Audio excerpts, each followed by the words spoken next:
Fears have been raised that Britain's food standards could be lowered post-Brexit, and International Trade Secretary Liam Fox was forced to point out the UK will not accept chlorinated chickens. The Department of Environment has repeatedly said that environmental and welfare standards would not be lowered once Britain has left the EU. Speaking on BBC Radio 4's Any Answers, a caller pointed out how the UK could have cheaper food once it has left the EU. The caller, Ann Anderson, said, "I think we actually in Britain have an opportunity to send our products to America and make a lot of money, stripping any problems that might come with cheap stuff coming from there." Getty Brexit News, caller claims UK can thrive from cheaper food post-Brexit. "We have a 30% food deficit anyway. We produce 70% of food that we need to eat in this country.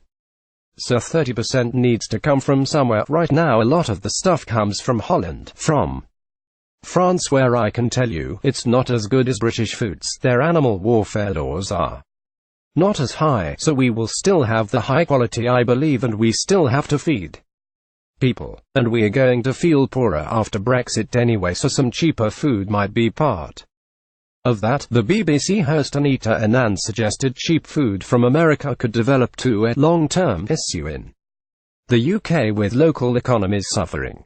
"We will still have the high quality I believe, and we still have to feed people." And Anderson, the caller, pointed out the UK already imports a lot of food from across the globe, yet British food is still well sought after. She said, "I'm in a rural area. I run a restaurant and hotel in a very rural part of Scotland.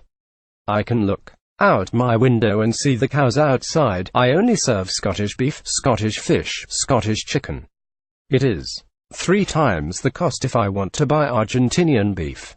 If I want to buy chicken from Thailand, I doubt the food standards are so great either. Already a lot of stuff is coming in from other places." New Zealand lamb. How New Zealand lamb can be a third of the price of Scottish lamb, I don't know, but it is. So we already have those issues, and yet we are still in business. The debate came after US lobbyists are reportedly working hard to allow supermarkets to import cheap copies of traditional creations such as Cornish pasties once the UK leaves the European Union.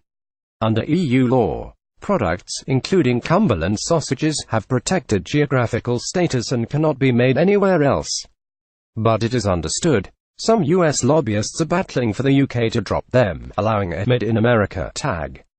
Protected status, known as geographical indications (GIs) or PDIs, have been granted by the EU to thousands of food and drink products across member nations, but could be lost post-Brexit. A Department for the Environment, Food and Rural Affairs spokesman said, "Leaving the EU gives us a golden opportunity to secure ambitious free trade deals while supporting farmers and producers to grow and sell more great British food."